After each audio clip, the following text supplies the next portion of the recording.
Hi, this is Jeff Cassman with Catholic Men of America, and I've got a neat guest today, as always, but we're going to dive into the life and background and dreams of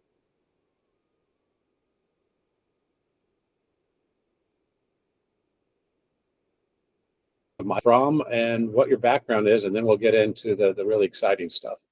Yeah, so grew up in the Chicago suburbs, doing the suburban thing, went to the University of Illinois, started my first business when I was in college, and then after a few years and being a little too cold in the polar vortex in Chicago, I moved out to the Bay Area, in Silicon Valley. We got exposed to even more kind of entrepreneurial tech all through this period. As kind of was going through more of a Catholic reversion, thanks to all the focus efforts in college and beyond.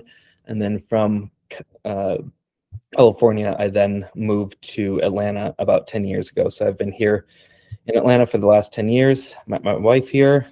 Been married for going on 6 years and have an almost 1-year-old son. Congratulations. Thank you. And so tell us a little bit about your business background. You started a business in college as an entrepreneur. I'm sure you've had some ups and downs, but looks like you've had a couple of successes. Tell us about that. Yeah, and I remember when I was in school, and I always knew to some degree I wanted to be entrepreneurial. And the phrase that stuck out to me earlier on was get as many at-bats as possible, because obviously there's the combination of skill and luck, and I've seen both. But the first business was really just out of opportunity and the knowledge that, hey, I wanted to start something. And so that started when I was a sophomore in college, and I was studying abroad down in Ecuador. I was taking a bunch of really low effort needing classes like jujitsu and clay modeling and things like that, because I was there to learn the language. But I happened to live with a rose farmer. So I learned a lot about these, the rose business, which your typical American male won't know so much about. And so when I was down there, I saw that there was some really interesting roses that were really only being sold in Russia and Europe that are just super unique. And I said, well, maybe some florists and designers in the United States, this might appeal to them if it's something that they haven't seen. And this was kind of pre-Instagram days, or right at the verge of that. And so we launched Global Petals, and it's still going to this day. That was back in 2011. So it's going on 15 years now. And that then grew to be this unique rose, international brokerage, where we specialize in having the most unique roses that designers can then justify. At least in the early days, it was designers who had really big budgets. So they would have, $50,000 to $100,000 weddings just for flowers. So like the wedding would be even more expensive than that. And then they have these really unique things that they could then justify that budget and really do some cool stuff. And then once Instagram came around and Pinterest and all those, you start getting a lot of folks who want unique things just because they might have millennial who quit their job and they want to do floral design, and they saw something on Instagram and they said, I want something really unique that's Instagrammable. And that's where we kind of came in. And so we started that sophomore in college, grew that to a couple years after school. And then our three partners, we all kind of did it for the same thing, start a business. And we said, this is a good asset. Let's, 80-20 rule, like 80% of our rewards are coming from 20% of the effort. So let's focus on that. And it's funny that it grew faster when we did that than even when we were doing it totally full time. We try to automate as much as possible, pull in some help. And then we all went on to do some different projects. And that's when I decided to go out to the Bay Area, because he kind of didn't know exactly what you wanted to do. And out there, I got involved in some early marketing tech type stuff, some things that are kind of even taking place today.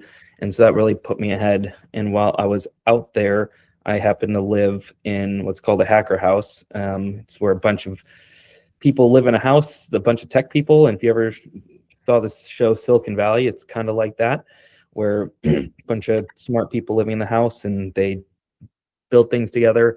I ended up getting a job from that, but I also got smarter in 4 months living there than I did in 4 years of college.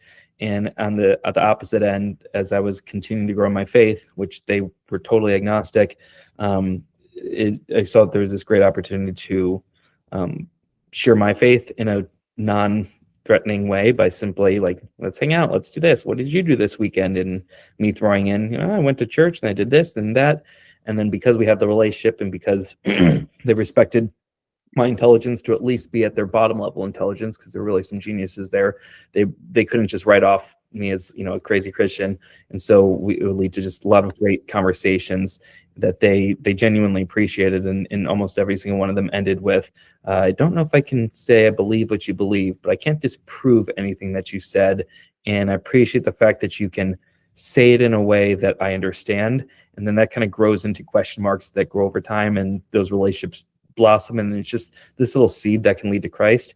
And that then gave me the kind of concept for what I potentially wanted to do next is, so if you are trying to do any business, anyone who's listening out there probably heard this advice before, but it takes a long time to be able to build a business, and it also is a lot of ups and downs, and you need to, if you're not truly interested in the thing that you're doing, or you feel like it needs to be solved, you probably won't get through those ups and downs. And so that's why I was putting a lot of discernment around what I wanted to do next. And I think I was really being called to, how could I serve God's kingdom while also using the skills that were available to me? And I wasn't being called to be a youth minister. Bless all of those youth ministers out there. But I said, hey, I have this talent in this digital piece and also building organizations, and also have some expertise in some other areas. And then that's eventually what led to this, an organization called City and Purpose, and some other investments that I've been a part of. And we can get into that later, but is that what we need for now, to answer the initial question? Yeah. So the Hacker House, had you studied tech in college? Was it something, were you a high school hacker? How did you get involved in all that? No, I just learned from doing a lot. One of my partners, fortunately, you start with the need. I've learned this even partnering with a lot of technical folks. Start with the tangible need. So I found the opportunity of the business, and then also found the suppliers and found buyers. But then you need the tech things in between. So it's really important, like any experienced technical person who's even done one or two businesses or tried to do one or two businesses before, the first time they might be excited just to do anything. But usually if it's their second or third time around, and usually things haven't worked out, they really tend to put a lot of value into the business person who can actually pull their weight. And so if you're a business person out there, know that that is very valuable, but having the idea is not enough. And just saying the tech person will build it, like you need to bring the business. So you do that, and you have a vision for either of the vision for what it needs to be, or the necessities to be able to make the business work from the tech end. And there's a little bit of that. And fortunately, my tech partner was someone who did not start with us, but over time, he was actually very talented. He paid his way through college through sites and things they made when he was in high school. So he was one of those guys. And he kind of kept us at arm's length because he had that type of dynamic, even though he was really young. But he saw that we were actually making steps and movements and doing these things. And he saw that we were trying to work with an agency, trying to work with some different random folks. But because I didn't know tech, we were just kind of getting pulled in these different directions. And I learned through those mistakes and money wasted. And he was kind of looking from the sidelines. And by the point we said, we invested this much money and we basically have a glorified business card, he then stepped in and said, hey, it was actually a crunch. So we have this coming up. We need something delivered by this date. And he just said, I did this in a few hours for you. And it was better than, months and money wasted. And at that point he was like, yeah, I've been watching you guys. You need some help, but you're doing good things. So I'll come on board. So it was a big blessing to have him. And then just working with those guys, folks like them, I basically evolved into what the position known as today is like a product manager. So you know enough tech to know what can and should be done, but I even know the technologies, I know the database, I know how it's set up, but that's simply by working hand in hand with the technology folks. And today that definitely helps in today's environment of like vibe coding, where I think developers and engineers are very, very needed, especially when you build something scalable. But if you have the vision for what you want or what's needed, and you have some idea of how to build things well, then you can really quote unquote vibe code something that at least is a good example to get things started, that then can eliminate a lot of waste in the in-between, between the business and the tech person, because usually the business person will say something, the tech person builds it, and the business person then says, tweak it that way, just do that, and go in 1,000 different directions that may or may not hit. And then the tech person gets, kind of exhausted. And so now the business visionary person can go through all those loops without exhausting your tech partner and really be efficient with the build. There's a lot of uncertainty right now in the job market for young people. Maybe folks have done the right thing. They've gone through college, they got the degree, they were a STEM person, they bought into all that. And now they're a young developer or engineer. And some of those folks are really struggling to find employment. It's not the same model that it was, 10 years ago. What would your advice be to them? So I'll just say the statement that I actually think right now is one of the most opportunistic times for young people ever, almost. And it just takes a slightly different change in mindset and approach. When I say the mindset before was go through the job, the piece of paper gets you the job, and then you prove your work, you prove what you can do after you get the job. Now it's kind of like ready, aim, fire, and now it's shifted to ready, fire, aim. And so you have all these companies right now, and the opportunity is that everyone knows that everything is changing, but very few people know what that change is going to look like, and even fewer who can actually do the things that everyone knows is in theory possible, but no one is actually doing because they're so overloaded with their own work that they can't spend the time to learn the thing that's going to make them more efficient. So new graduates especially, but even people younger in their career, and especially people who have been laid off, like now is some of the most opportunistic time to learn some of these new tools, because they really aren't that hard to learn. They just might take 30 minutes to 3 hours to like really get your hands around something. And then the second thing is have a project that gives you a reason to practice it instead of just kind of going in all these different directions. Practice, like build a particular thing, and then that will build a skill set that will outweigh anyone at a company that's been there for 15 to 20 years. So I'd say that those people are in a harder position than the people who, might be younger in their career. And the last thing I'd say is in the approach of finding jobs, I think there's going to be a shift. I haven't seen it yet, but if folks who are listening to this move in this direction, I think it would be received well. Is you go from showcasing a resume to showcasing a portfolio. Just like designers would get hired off of like, show me what you can do. If you on your LinkedIn or anywhere else can say, I built this with these tools, and this is how I did it, then your proof is in the pudding. So, you might get hired over the Harvard person because you simply know how to do the thing.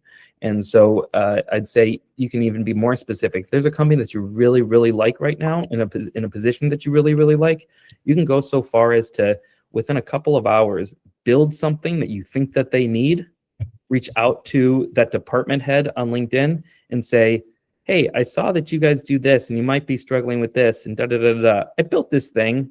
Would this be helpful for your department? Like, I might be looking for a job, but I just wanted to have a conversation opener, but you're starting with value. And if it is applicable, that person's gonna be like, yeah, I want to talk with you. We kind of want to use this. And even if it isn't applicable, there's someone, it's an action-oriented, very passionate person, and that's what any hiring manager would want to talk to. Thank you for that. What about somebody who's at the other end of their career? They're 50 or 55, 60 years old. They're not done yet. They want to work some more. They need to work some more. And they're finding themselves eased out early because of what's happening in the marketplace, the competitive nature, the AI thing. And they're not going to have what a 16-year-old has, right?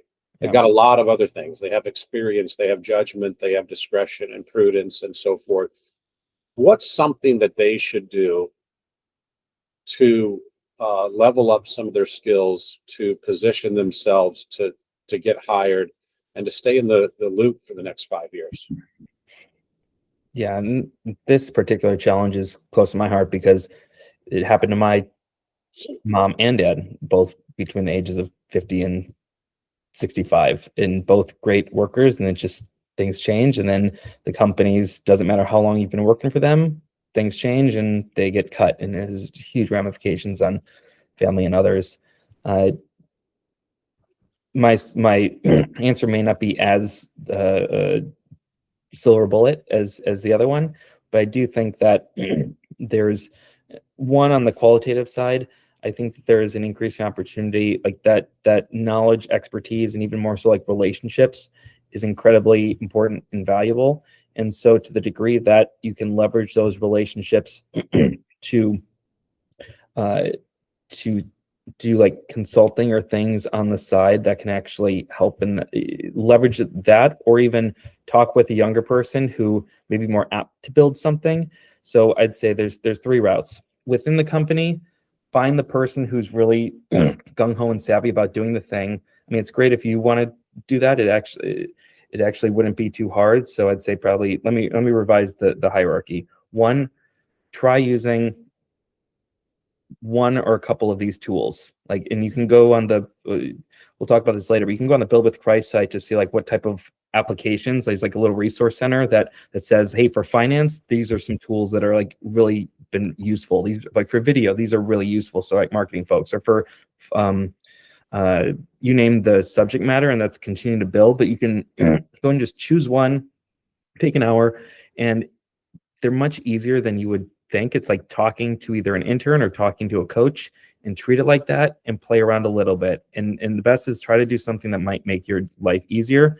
But so I'd say if you can't, if you're willing to upskill, that's great. But if you're not, find the young savvy person who is, and then pull them onto your team with the access and relationships that you have in your organization currently, so that then you're seen and you are the person who is enabling and driving some of the innovation in the company that the company is looking for, but you're doing it through other people, but you're taking that leadership role that the company expects. If you've been laid off, then, and you're at that tail end of the career, that's where I think that there could be some opportunity for,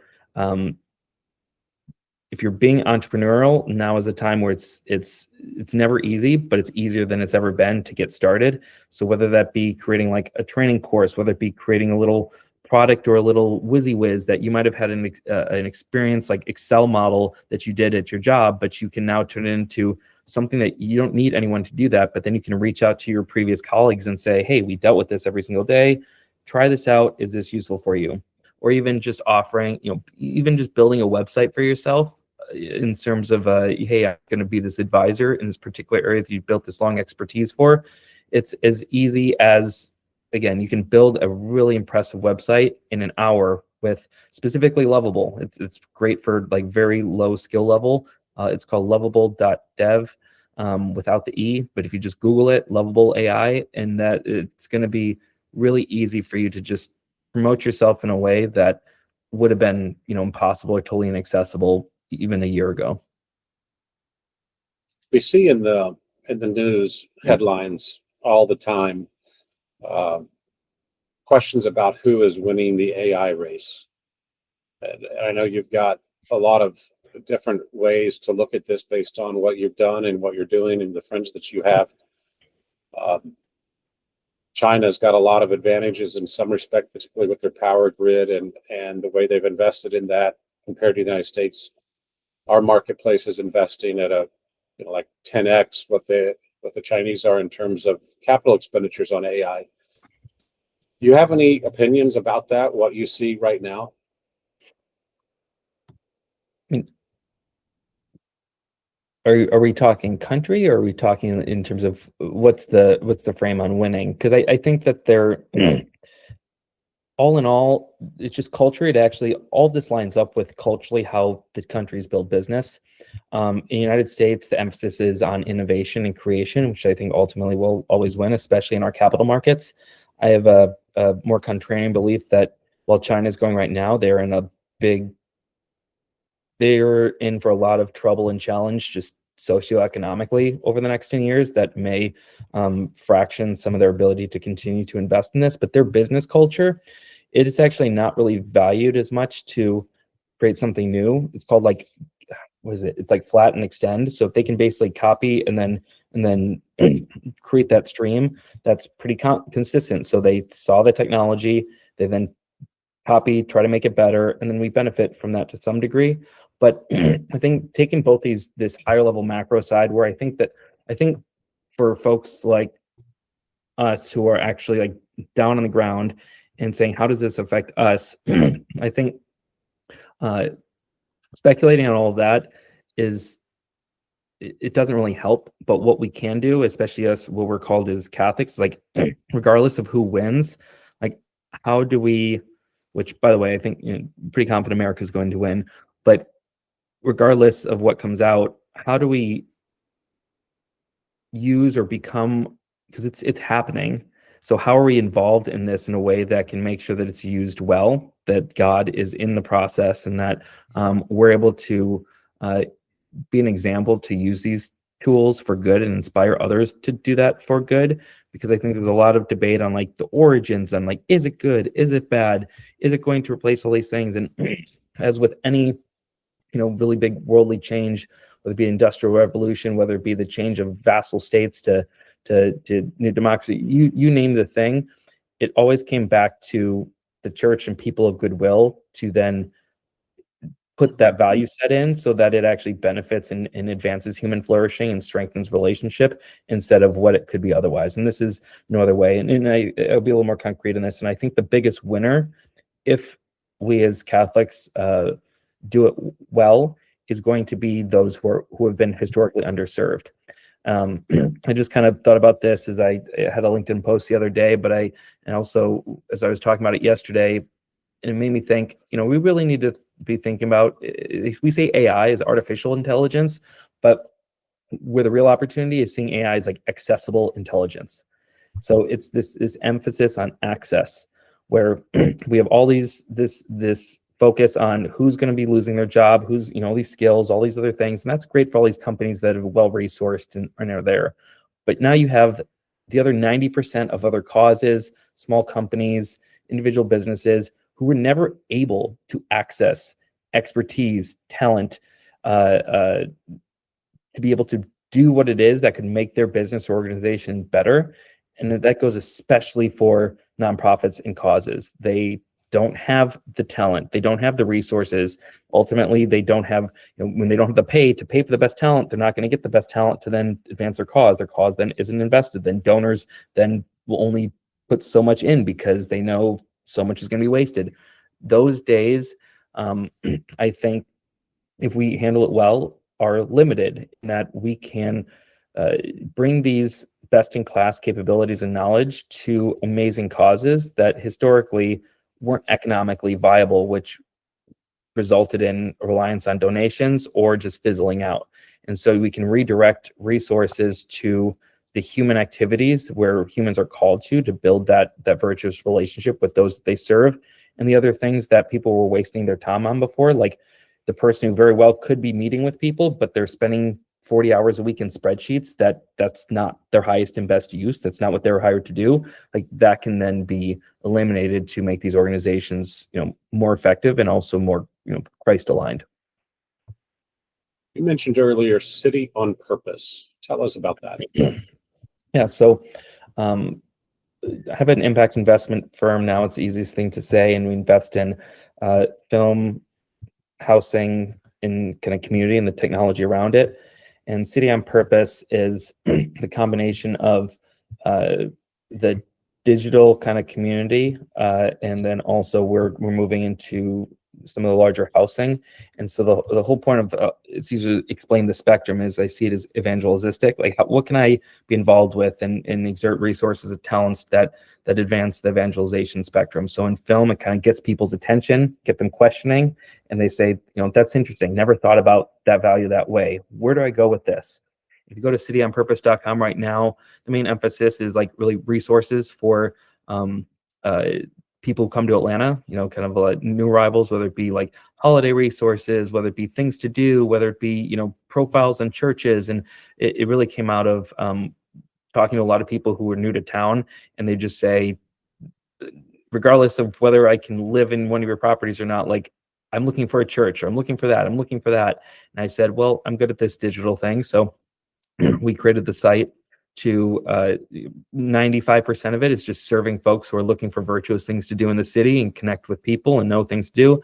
And then 5% of them might be interested in, finding housemates or roommates or living in a virtuous environment with other folks. And that then just makes sense to then direct them to our properties where we have virtuous people living together in faith and to walk with them. And so if they're in that stage of life, that makes sense. It also then leads into the deeper relational ministry of living together, kind of taking the idea of like when I lived in a hacker house, but instead of revolving around technology, you revolve it around, this virtuous faith North Star lifestyle. And so I have to position it that way, obviously, because of fair housing laws and everything. So if you're questioning why I use some of these words, that's why, and this is a public podcast. So the City on Purpose, where we're going right now is we had these smaller communities around Atlanta, and right now we're actually pursuing larger building approaches, so we can have kind of multiple communities living in a larger space to really be this larger magnet and an example for the city. And with the larger space, we can have kind of community events and just do more there. And we have a larger magnet and a larger kind of light for the city. Say this is the place where these great people live, doing these great events. Then more people will say, oh, that's a possibility in my life. I might want to go check that out and do that. So it's all about creating an attraction centered around God and the goodness and the beauty that comes from that, and then bringing them closer, whether it be digital or in person. And City on Purpose is the website, but also we're transitioning into the housing as well. You mentioned also build with Christ. How does that fit into this? Yeah. So build with Christ, it's a couple different angles, but primarily it's this, as we were looking about this building, we basically, the building that we have in mind, the structure we have in mind is we have a couple floors that are, virtuous kind of living floors, the different faiths that want to live in that way. And then also have other affinity groups in the city like film and media and technology. And we kind of say it's like evangelization through proximity. And so as we think about how do we do that? Well, how do we actually create some of this design serendipity where people can form genuine relationships between communities, and ultimately we believe that the Holy Spirit will do its work, and people, when they observe people of faith, really living their life and building that relationship, they'll be drawn to them, but they need to be drawn together in some way. And so we start thinking, well, what things can we do within that environment that can then bring people from different backgrounds together? And so there is the Build with Christ is this event that we thought, well, once we have the building, this would be a great event to bring these communities together. And what it is a hackathon type event. So it's like a build event where people come together as teams, and then the teams then traditionally in the tech space, they kind of compete against each other to then build a rapid prototype of some sort of product. And in the tech space, sometimes there will be employers there and it gets their attention, or they can just kind of show off. And it's a fun type of kind of geeky, but also just like great event. And so we're taking that concept and said, well, we could do something similar here, but we could take, a team of programmers and tech folks, and we can also take the team of like filmmakers and content creators. We can also take the team of people who do more marketing and sales stuff, and all those efforts with these AI tools can now, like, more people can be builders than just the engineers now. So we could have these these different teams that come from different backgrounds. And what if instead of we did it competing, what if we actually built something for a local nonprofit that they'd be able to have true benefit by having one of this, a pilot or some of these solutions for them that they wouldn't otherwise have had access to. And so that's what we're doing is we're partnering with Adopt a Family, and they have all these kind of, again, administrative slash things that humans don't need to be doing, that restrict the resource and their capabilities. And we're having these teams that are building these solutions from these different angles to not only help them, but also tell more people about their organization and do these things in different ways. And so we basically said, in the future, it'd be great to have this type of event. But then we thought, well, we don't need to wait for the building to be able to have this type of event.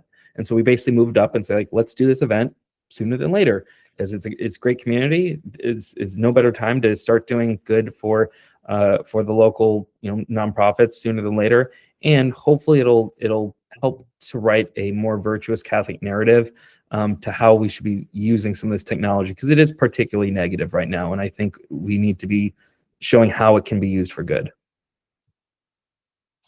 Yeah, that's absolutely correct. That the narrative is quite negative, and yet technological advances have always ultimately benefited the poorest the most. We think about the robber barons, or we think about Elon Musk or the Vanderbilts or something like that, because the wealth discussion. But in reality, well-to-do people get to a point where their quality of life doesn't really improve anymore. And you reach that point at about $10 million net worth. Yeah. So whether you've got 100 or a billion or 100 billion or a trillion, your income might have increased, but your quality of life hasn't increased that much. Whereas the poorest people have a significant upside with technology. And we see that in America, where even the poorest people now have free healthcare, free housing in many cases, free food, free education, and so forth. There are places in the world where that's not the case, of course, but it does seem like AI in the long run has the potential to change that in a significant way. Going back to buildwithchrist.ai, you've got a section of the site: nonprofits need talent and resources, most can't afford them. We bridge the gap for free. Talk about that for a minute, if you can, please. What is the typical path, and then kind of the Build with Christ path? When you say the typical path, what do you mean by typical? So the site mentions some problems that nonprofits have in particular. And of course, Catholic Men of America is a nonprofit. No, there's nobody, and we're all volunteer. Nobody's paid here, so we're familiar with the fact that you've got volunteers. They may or may not be reliable. They may or may not have the skill set. They're well-intended, right? But they might not know how to be efficient. They retired 15 years ago or something, and the computer maybe is scared. There is a scary thing for them. How are you going to solve all those problems? Yeah. Depending on the time available, I can give two examples. The first, I'll make it really relevant to Build with Christ. And so I'll just give the synopsis for Adopt a Family. So Adopt a Family started by one of the person who leads the nonprofit now. It's not his full-time job at all. Definitely a side passion, act of love that his parents started 30 years ago, and he took over, and now his wife takes over. He runs a successful business, but they have a huge heart for the community. And every single year, as they're looking to match these families, his wife spends probably 40 to 60 hours manually meeting with families, collecting information, putting things into spreadsheets, connecting the dots, doing manual matching, all back and forth. Which the typical process is, you either do it manually, and thankfully they're savvy business people, so they can even do the Excel stuff, right? And they can do it with a human. So either it doesn't happen, or you get someone who can do it, but it's extremely manual. And in the most advanced route, you hire a company to build something to facilitate it for you, a consultant or a tech builder or something. So it's either more time, more knowledge, or more money. And so for them, those types of problems of information collection. Oh, the other thing that they really challenge with is like so many of the families speak Spanish as their primary language, which is then makes it really hard for matching if you don't speak that as your natural language. And even if you do, it's still tough. But a lot of you have these core issues of information collection, the breakdown of the information to make it structured and useful for the matching. You then have translation if it's needed. You then have the storage of this information, and then you have then matching of families to each other, and then you have communication to both sides on what to do, what to match, all those things. This is key pieces that now AI can do pretty darn easily. And so information collection, a lot of people have probably seen, like, to be able to go from, instead of even just typing in something, just recording on a device and transcribing it and then parsing that information, that's a no-brainer for AI now. For anyone that sees these AI note takers out there, like, it's super easy. You have something, stored databases and a website and a platform. Those things are very easy to create with sites called Lovable or VO or some of these other ones, like it never was before. And some of these models that are built into these platforms, that's exactly what AI is great, is it can look at that data and it can then say, hey, this person mentions that they have a family of 4 and they're from Guatemala. And then this donor family, they actually also be from Guatemala or Central America, and they have 4 kids too. A normal human, if they were really good, they might look for that. But having little time, they're not going to make those matches. They're going to say, I want people who have 4 kids and four ability to give 4 things, and we're going to match them, and that's good. But how can we use AI to elevate the relationship and to elevate the dignity of people? It's like, well, we can do that by having a better match and build a relationship between those 2 families, so it's not more of a transactional exchange, right? So if you can get more information from both families, and then use AI to then, again, super easy for it to say, find the best match, and then they match them based on those characteristics, you can then elevate the quality of that match, and it can be more than just give the gift. It can be the relationship, which is what we're ultimately called to as followers of Christ. And then again, from the communication end, combining information and sending an email and text and saying this is what to do and reminders, like that is what you normally need to buy a platform, know how to set it up, do all the little triggers and do all that before. Now, I mean, you still need to set up some of those things, but it's a matter of telling the platform to say, I want to create an email that combines this information and sends it here. So it's way easier today at what would cost $50,000. This process, I'd say conservatively, it'd be at a minimum $5,000, at the high end $50,000 to build this end-to-end type of a thing, which a lot of nonprofits, like some of them would just have to do, or they just choose to go without and do it manually, like these guys have done. And now you can do this for $100 and a handful of hours of time to get it set up, and then it's just running, and you can keep going. And now that 40 to 60 hours that's used every single year compounds, and saying, we're going to go and use that to sit in front of more people, to tell more people about this, to do all the human activities to do more impact. And that's the adoptive family case. And the other little one, I just encourage on the small side, like there might be little things that you can see of people that struggle around you that you're particularly called to, and it doesn't need to be productive, but it can be financially productive, but it can be really helpful. Like I created a product called Justice Lens after listening to a podcast about this prisoner who was overly convicted. He was charged with the 3-strike rule, and it was misapplied. So he spent most of his life in prison when he probably should have had maybe an 8-year sentence. And he agrees that he should have had the 8-year sentence, but he shouldn't have been in prison for 40 years. And he wouldn't have had to teach himself law to even understand that there was a mistake made, and then to combat it and to do all these things. And you look at that, and I'm like, that could have been solved with a 20-minute deep research prompt that really takes a couple minutes to plug in. And so I ended up joining another hackathon of a guy who led it, All Saints Hackathon, led by Taylor Black. He's in the CIO office over at Microsoft, great Catholic guy.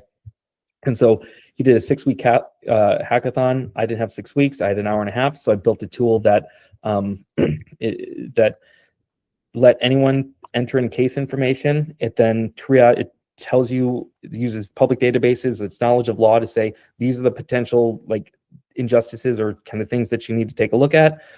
It creates a legal packet that speaks legalese to the lawyer that they can then hand it to, and then directs them to their local legal clinics that they can take it to. And then on the other end, it actually has a route where you can, the legal clinic can upload up to 50 cases, and then it'll triage those cases for the legal clinic to say, hey, this is where your time is best spent, and make the best use of your limited resources, and do it that way. And it's fine to just do it in Spanish too. And that took an hour and a half.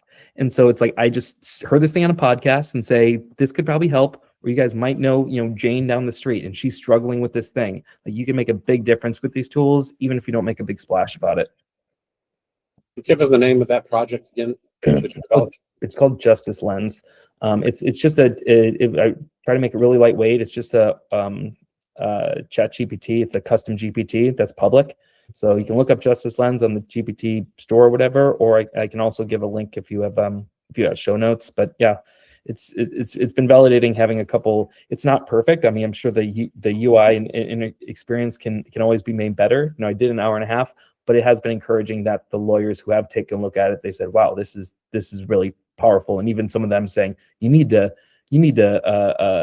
copyright this, or you need to patent it, or you need to turn this into a business. And I don't have time, but I hope that people use it, and I hope that it's helpful for them. They're like, yeah, this is great.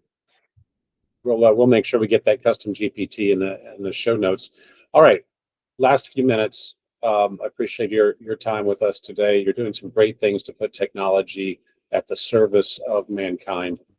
That's what buildwithprice.ai is about, and specifically this event that you talked with us about, March 7th. It's in Alpharetta, Georgia.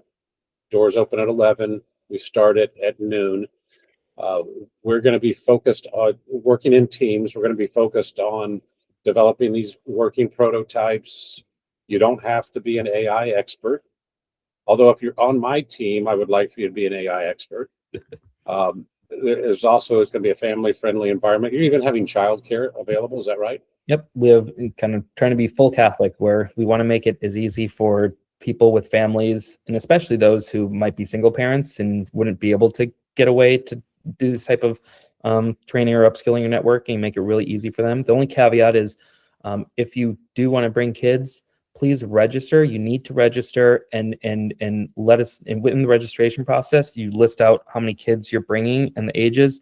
And that's important because we then are able to then pre-book licensed childcare in advance. So please, if you're bringing kids, do it as soon as possible so we can get the right number of babysitters to be there. And then when they register to attend, how do they sign up so they can be on the Catholic Men of America team? So if you go on the Catholic Men of America, so when you go on, we'll have Jeff to ensure that he has the team set up on the website. It should say Catholic Men of America. And after you register, so long as you pick that you want to be a participant, if you register on the website, as soon as the registration is done, there'll be a flow that pops up because they'll recognize that you said that you wanted to be a participant, and then it'll prompt you to create your team. And then you should see the Catholic Men of America team listed, and then you can request to join the team, and then Jeff will be able to add you. And if he already has you in mind because you're an all-star that he has in the back of his head, you might receive a personal invite that will come from Bill with Christ, or probably also his personal email there. And if anyone has any challenges or issues, just either email Jeff.